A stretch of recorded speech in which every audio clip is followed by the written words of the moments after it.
4,000 people, you said previously, pensioners would die of cold if this was implemented. Now you're saying that's not the case.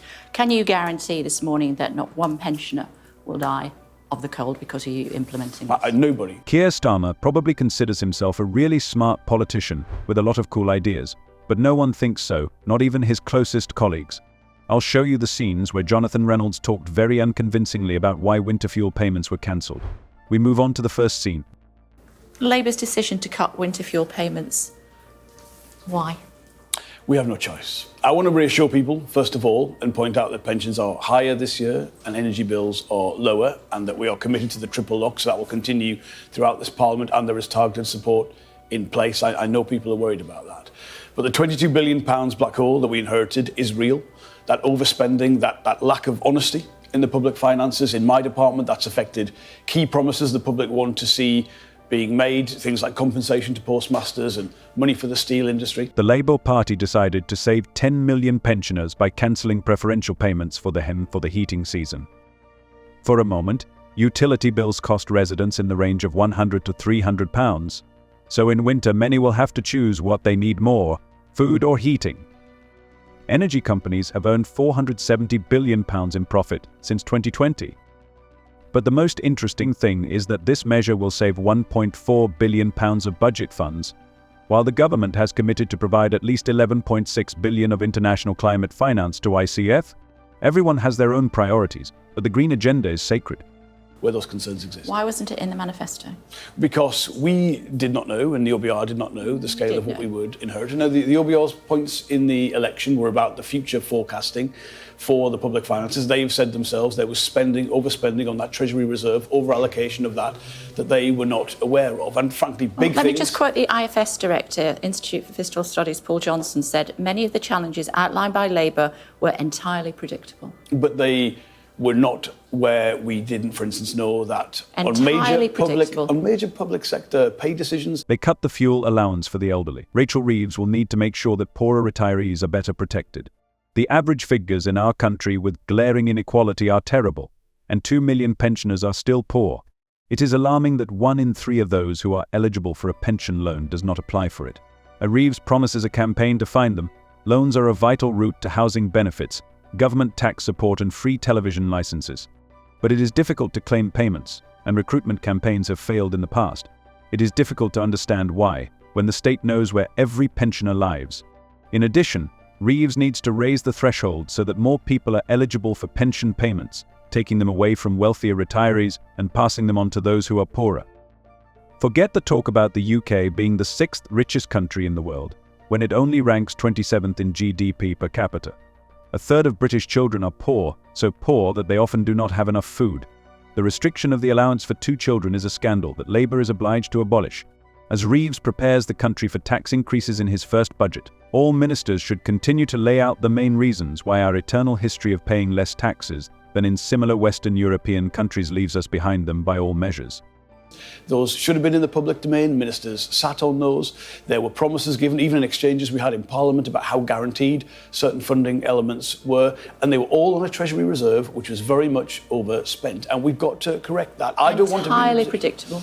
Not entirely predictable. And they've so he's wrong to say that? Well, the estimates have had to change. I mean, the estimates have had to change to be reflective of the situation today. So there has, I'm afraid, been a change, and it is difficult, but I want to reassure people that we're aware of how concerned some people are. There is targeted support in place, and people will be better off. Pensioners will be better off throughout this. The number of Britons earning less than the real living wage will rise to 5.1 million next year. About 3.5 million workers currently earn less than the real cost of living. The real cost of living is slightly higher than the minimum wage set by the state, and is voluntarily paid by more than 11,000 employers. No warning for pensions at all, no time for them to prepare. Well, the nature of what we've inherited and the challenges that has presented required some immediate decisions. The first statement the Chancellor made, that was £5.5 billion of savings we had to recognise. This was a third of them. But look, we've all lived through, in recent years, governments of different Conservative Prime Ministers that were not responsible, we're not honest, we're not clear with the public on the choices that lay ahead. And look where that got us. Elderly people in the UK are facing one of the worst winters this year. They are afraid that they will not survive the cold weather or go bankrupt in an attempt to pay the bills. Due to a large hole in the budget, heating allowances for pensioners were cancelled. The right to such payments will be reserved only for those who receive a special pension credit and allowance for poor citizens over 66 years old. Ahead of the vote on this proposal, trade unions are trying to reason with deputies so that older people do not have to choose between warmth and food. The government has decided to take a course on pensioners, leaving the richest untouched. It would be more correct to introduce a wealth tax. Government's insisted it will continue to protect the most vulnerable. How are you going to do that? Well, first of all, there's the triple lock, which affects everybody. Then there is the take-up of pension credit, by which people still are eligible for winter fuel payments. There's been a huge rise since the announcement. We've driven that up. We'll continue to do that.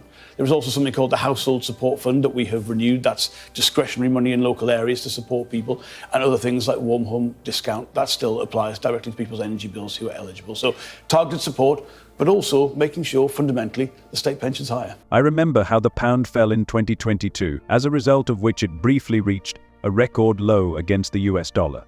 It was a negative market reaction to the government's reckless plan to cut taxes for the rich and corporations.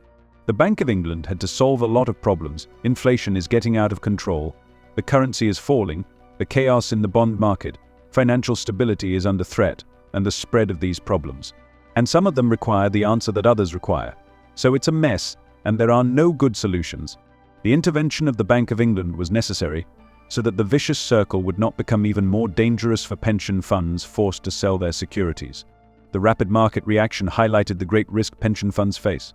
So proud pensioners have to plead for it or die of cold?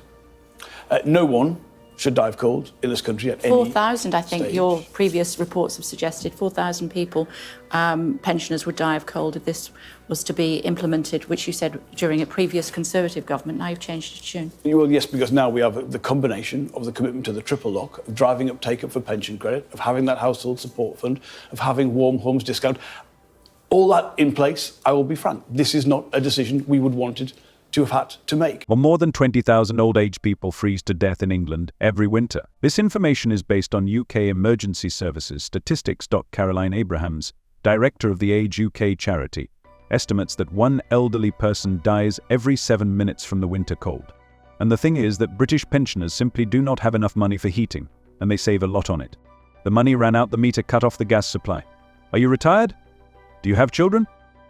Nobody cares about it. No money, no gas. They decided to take away £300 each from those for whom they recently voted, deputies from the Labour Party. And Starmer and Reeves have hedged their bets. Their Downing Street apartments will be paid for by taxpayers, although Starmer is still 4 years away from retirement. For some reason, no one told the other 3/4 of low-income British pensioners what to do.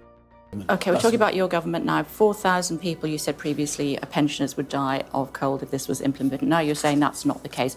Can you guarantee this morning that not one pensioner will die of the cold because of you implementing this? Nobody in the United Kingdom should die of the cold. No, I didn't ask this you winter. that. I said, can you guarantee it won't happen? Well, I can guarantee that we're doing everything we can to make sure not only the state pension is higher and everyone is better off, but support is targeted where it is needed to be. And look, things like pension credit, which have an eligibility which has always been under, the take-up has been under what it should be. By the end of the year, energy bills will rise by almost £150, and the elderly are facing the worst winter in history. They are afraid that they will not survive the cold weather or go bankrupt. The Conservatives hid the truth about the state of the Treasury. Before the election, it was expected that we would have the worst legacy since the Second World War. The annual subsidy for heating was introduced in 1997 to reduce the financial burden on senior citizens. According to statistics, now almost 10 million people receive it. They think that the elderly are an easy target. Funny. This is a lot of money for millions of pensioners, but from the point of view of public finances, it is a trifle. This is much less than is spent on raising wages in the public sector. And the more they talk about it, the more angry people get. What do you think about this video? Write your opinion in the comments. See you.